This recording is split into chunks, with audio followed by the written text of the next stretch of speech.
स्वागत है आपका घूमो बुंदेलखंड में। आज हम आपको ऐसे तीर्थों के दर्शन करवाने जा रहे हैं चित्रकूट के, जो भगवान श्री राम से जुड़ा है। हम चित्रकूट की उस दिव्यांगना घाटी के बारे में आपको दिखाने जा रहे हैं और बताने जा रहे हैं, जहां से कई कोने से इस पर्वत में जल की धारा है, कई कोने में जल निकलती है और कुंड है। यहाँ पे अनेकों पहाड़ों में संत गुप्त साधना में लीन रहते हैं। दिव्यांगना की वह पहाड़ी जो चित्रकूट का स्वर्ग कहा जाता है और इसको उत्तराखंड की वादियां जैसे ही सेम कहा जाता है। तो चित्रकूट का एक अनेकों तीर्थ स्थल है जो भगवान राम से जुड़े हैं, अद्भुत हैं। यहाँ कई सारे संत गुप्त तपस्या में लीन रहते हैं। इसके पहले हमारे चैनल को सब्सक्राइब जरूर कर दीजिएगा और वीडियो को ज्यादा से ज्यादा शेयर कर दीजिएगा, ताकि जो लोग आए वो यहाँ के बारे में समझ सके। तो दोस्तों, यह है उस जंगल की पहाड़ी, और ये पहाड़ में हम लोग इस रास्ते में घने जंगलों में होते हुए पहाड़ में ऊपर ऊपर हम जा रहे हैं, जहां से हमें यह नहीं पता कि किस स्थान से जानवर निकल आएंगे और कब हमला कर देंगे, लेकिन हम आपके लिए मेहनत करके आपको दिखा रहे हैं। दोस्तों, बताते हैं कि यह देवांगना घाटी चित्रकूट का स्वर्ग है। चित्रकूट के स्वर्ग के नाम से जाने जाने वाला ये देवांगना घाटी, यहाँ देव कन्याएं यहाँ रहती थी। भगवान रामचंद्र जी आए जब, तब देव कन्याएं यहाँ रहती थी, ऐसी मान्यताएं हैं। सबसे बड़ी बात है कि यहाँ भगवान इंद्र की पुत्री यहाँ पर तप करती थी, उनसे मिलने भगवान स्वयं आए थे। क्योंकि कहा जाता है कि जहां भक्त हैं वहां भगवान अवश्य पहुंचेंगे। तो यहाँ जो कन्याएं, जो यहाँ पर इंद्र की पुत्री थी, वो यहाँ पर तप करती थी, तो इसलिए यहाँ पर आए थे भगवान राम। और सबसे बड़ी बात बता दूं मैं आपको कि देवांगना घाटी में जो हर कण कण में पानी है, तो कहते हैं माँ सरस्वती ही निवास करती हैं पानी के रूप में। और सबसे बड़ी बात है कि यहाँ पर माँ सती अनसुईया, जो आपकी चित्रकूट में विराजमान है, ब्रह्मा विष्णु महेश को बालक जिन्होंने बनाया था, वो उन्होंने ही यहाँ पर जल छोड़ा था। कहते हैं जहां जहां ऋषि मुनि तप करते थे वहां वहां छोड़ा गया था। तो सबसे बड़ी बात यह है कि देखिए यहाँ कितना भयंकर खाई है, कितना भयंकर जंगल है। आप सोच ही नहीं सकते, यकीन ही नहीं कर सकते कि क्या ऐसा भी हो सकता है। इस पे कई सारी और मान्यताएं हैं, लेकिन आप इस जंगल की दृश्य को देखते हुए निकलिए और हम आपको यहाँ के बारे में बताते हैं। दिव्यांगना घाटी को देवताओं के आंगन के रूप में भी जाना जाता है। लोग इसको देवताओं के आंगन के रूप में जानते हैं, लेकिन इस घाटी का नाम आजादी की लड़ाई में भी दर्ज है। सबसे बड़ी बात यह है कि आजादी जो हमको मिली थी भारत को, उस समय भी यह दर्ज है। यहाँ पर हुई लड़ाई में आजादी के मतवालों ने 200 अंग्रेजों को मौत के घाट उतारा था। वर्ष 1857 की बात है। चित्रकूट के राजा पेशवा नारायण राव व उनके भाई माधव राव बड़े धार्मिक व्यक्ति थे। पेशवा राज्य चित्रकूट के नाम से प्रसिद्ध था। राजधानी करबी थी, पुरानी तहसील राजभवन था। एक दिन राजा को अंग्रेज कैप्टन का पत्र मिला। कल उनसे मिले पेशवा। राजा अपने भाई के साथ बरुआ नाले पर पहुंचे, जहां अंग्रेज कैप्टन अपने सैनिकों के साथ पड़ाव डाले थे। पेशवा बंधुओं को गिरफ्तार कर बांदा ले गए। पेशवा फिर कभी नहीं लौटे। बताते हैं कि पेशवा का दीवान राधा किशन काफी बहादुर था। राज्य को बचाने के लिए अंग्रेजों से लोहा लेने को ठाना। रानी के साथ देवांगना घाटी में सैनिकों को लेकर अंग्रेजों से मोर्चा लेने बैठ गए। बताते हैं कि अंग्रेज सेना भी देवांगना पहुंच गई।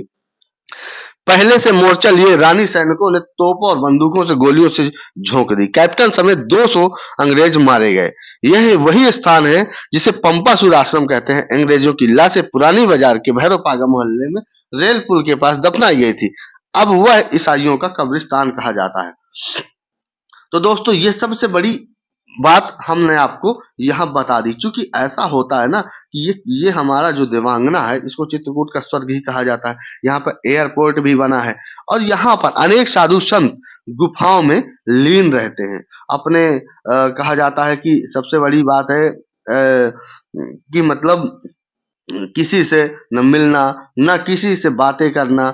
जो उनकी शरण में आता है वो थोड़ा बहुत अपना बात करते हैं या नहीं भी करते हैं, सबकी अपनी अपनी मान्यताएं हैं। लेकिन सबसे बड़ा बात है कि आप जब पहुंचेंगे देवांगना घाटी, तो वहां का दृश्य देखेंगे। श्री राम जय राम लिखा होगा, श्री राम जय श्री राम लिखा होगा। इसके सामने हम जो दिखा रहे हैं पत्थरों से ढका, इस पे एक छोटा सा गेट लगा हुआ है। ये है गुफा, जाने को साधु संत यहाँ अंदर बैठ के तप करते हैं, जो बहुत से लोग नहीं जानते। फिर हम देवांगना की ओर बढ़े। देवांगना घाटी है पूरी, लेकिन असलियत में जो देवांगना घाटी का जो दृश्य है, यहाँ मंदिर है, यहाँ जहाँ गुप्त संत साधना करते हैं, वो हम आपको वहां लिवा के चल रहे हैं। लेकिन सबसे बड़ी बात बता दें कि देखो देवगंगा जो देवांगना में यहाँ माँ सरस्वती निकली हुई है, देखिए किस तरह से यहाँ से पानी निकला हुआ है, और नदी का इसको बहाव कहते हैं, पहाड़ से एक अद्भुत जल निकला हुआ है, जो लोग अपने बहुत से लोग समझते भी हैं, जानते भी हैं, नहीं जानते तो वो चित्रकूट आकर इन विहंगम दृश्यों को देखें और समझें कि वाकई बात चित्रकूट की में स्वर्ग है तो कहाँ है। तो दोस्तों चित्रकूट का स्वर्ग देखना है तो देवांगना घाटी पहुंचे और यहाँ करें सैर। सबसे बड़ी बात है जो हम आपको बता रहे हैं, देखिए किस तरह से अद्भुत, अलौकिक और बहुत सुंदर दृश्य आपको देखने को मिलेगा। किस तरह से देवांगना का ये जो दृश्य है, किस तरह से पेड़ पौधे हैं, कहाँ से पानी निकलता है, कहाँ से जल का स्रोत है, तो एक अद्भुत सारी चीजों का वर्णन किया गया है। और दोस्तों सबसे बड़ी बात बता दूं मैं आपको कि यहाँ पर जो देवांगना घाटी का पूरा दृश्य है, तो ये महाराज जी आपको बताएंगे सारा दृश्य, और महाराज जी आपको लेके चल रहे हैं देवांगना घाटी के उन स्वर्ग वाली जगहों में जहां बहुत से लोग नहीं जानते। तो देखिए दोस्तों किस तरह से बहुत से लोग यहाँ पर बोल रहे थे कि ये काट के बनाया गया है, ये शिल्प कला है। नहीं, ये प्राकृतिक है, ये प्रकृति ने दिया है। कहते हैं पहाड़ में कई परत होती है। बचपन में भूतों की कहानी सुनते थे कि इतने परत के नीचे की मिट्टी निकाल के लाओ पहाड़ से, तो मतलब पहाड़ की वो जो छोटी-छोटी टुकड़े होते हैं, तो इसकी आंखें सही होगी, ऐसे कहानियां सुनते थे। वो देखिए कैसे कितनी सारी परत है। तो महाराज जी यहाँ के बारे में बता रहे थे। आगे महाराज जी के हम अंदर जाएंगे स्थान पे, जो महाराज जी बताएंगे, क्योंकि इनकी गुप्त साधना होती है यहाँ पर। अब आप सोचेंगे कि हम जब हमने महाराज जी से बातचीत की कि महाराज जी आखिर आप बचाव कैसे करते हैं, आपका भोजन, आपका जीवन यापन कैसे होता है। उन्होंने कहा हमारा हमको क्या जीवन यापन। हमने कहा आपको दुख नहीं होता, देखिए राम लिखा हुआ। बोले जब सुख की आशा नहीं है तो दुख किस बात का, जब सुख की आशा होगी तब दुख होगा, और जब जब सुख की आशा नहीं है तो दुख किस बात का। तो दोस्तों हमें उनकी बातें बड़ी अद्भुत लगी कि बताइए कितना मतलब सुंदर, मतलब कितना अलौकिक। तो देखिए यहाँ से ये कुंड से पानी निकलता। फिर जब मैं नजदीक गया तो देखा ये कहाँ से निकलता, फिर मैं ये नीचे निकलता। ऊपर का दृश्य देखिए, यहाँ पर मंदिर छोटा सा बना हुआ, यहाँ का अद्भुत अलौकिक चित्रकूट का वाकई बात स्वर्ग है। ये देवों का आंगन ऐसे नहीं कहा जाता, ये वास्तविकता में देवों का आंगन है। फिर इसके बाद जब हम नीचे देखे, कि मैंने सोचा कि नीचे देखते हैं कहाँ से पानी निकलता। मैंने अपने कैमरे को जूम किया, तभी मुझे नहीं समझ आया पानी कहाँ से निकलता है। देखिए यहाँ पूरा पानी भरा हुआ। फिर मैंने अंदर देखा तो इस गुफा से, यहाँ से एक स्रोत है जो यहाँ से पूरा पानी निकलता है।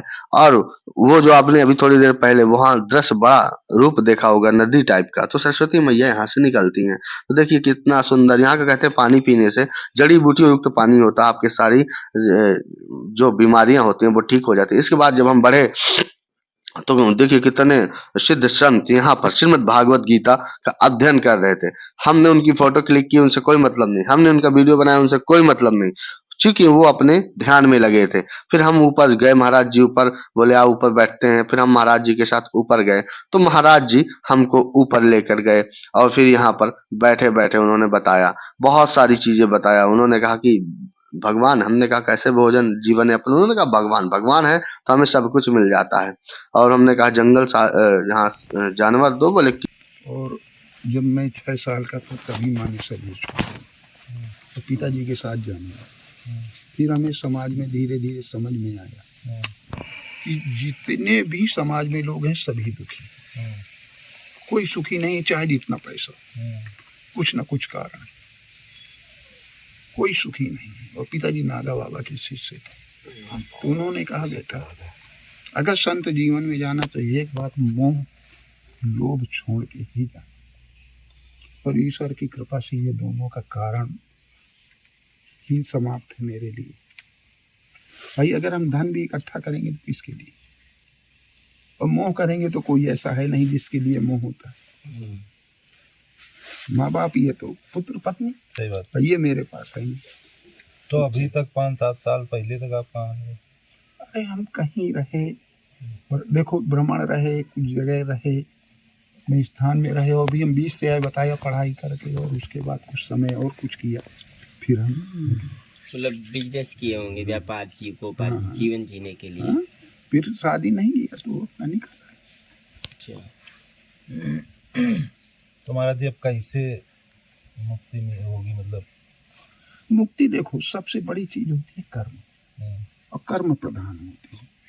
ये हमारे गीता में भी कहा गया है, और शायद सभी ग्रंथों में यही है कि कर्म से आपकी किस्मत बदल सकती है, और यदि किस्मत के सहारे रहे तो कर्म खराब हो।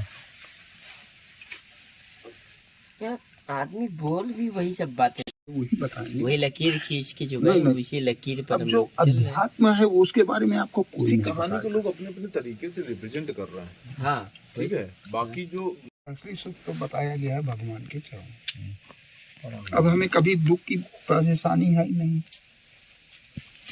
अगर सुख का अनुभव नहीं है तो दुख भी नहीं।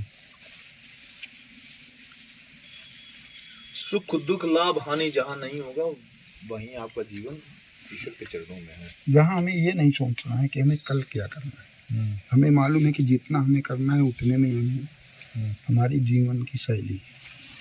और परिवार में रहेंगे हर नया सोचना। जी महाराज जी चलते हैं। लेकिन यहाँ कल बच्चे की शादी करना है, पर वो चाहते थे पुत्री, भाई पुत्री भाई वही है, पुत्री थी तो पर मोह तो हो गया ना। नहीं, हमारा आप मतलब समझिए। हमारा प्रश्न देखिए ये है, हाँ। छोटा सा मतलब थोड़ा सा जिस पे हम भ्रमित होते हैं। पहली चीज तो सारे लोग संत वैरागी हो नहीं सकते, संभव ही नहीं है। नहीं नहीं, ये हो जाएंगे तो फिर संसार कैसे चलेगा? संसार कैसे चलेगा? ठीक वैसे जैसे हम व्यक्तिगत तौर पे अगर कोई ये अच्छे हैं तो हम इनसे ज्यादा उस व्यक्ति का सम्मान करते हैं जो थोड़ा बुरा है, क्योंकि उसकी वजह से हमको ये पता चला कि आदमी अच्छा देखो है। इस संसार में कोई अच्छा नहीं है, कोई बुरा नहीं तो मतलब एक बात, सब अपने अपने कर्मों का फल जो अब है। यहाँ पे प्रश्न सबको ये रहता है मन में, देखिए हमारे कि वैराग्य, तो हमें लगता है जो वैराग्य है, जिनके लिए नियति ने तय किया होगा कि ये व्यक्ति, जैसे आप मान लीजिए आप भाई आपने विवाह नहीं किया, आपने कहा कि हमने वो कारण ही हटा दिया। तमाम ऐसे लोग हैं हम जानते हैं जो विवाह नहीं किए पर वो जीवन जी रहे हैं बढ़िया सांसारिक, ठीक है, उनको अच्छा लग रहा है, वो हम ये नहीं कह रहे।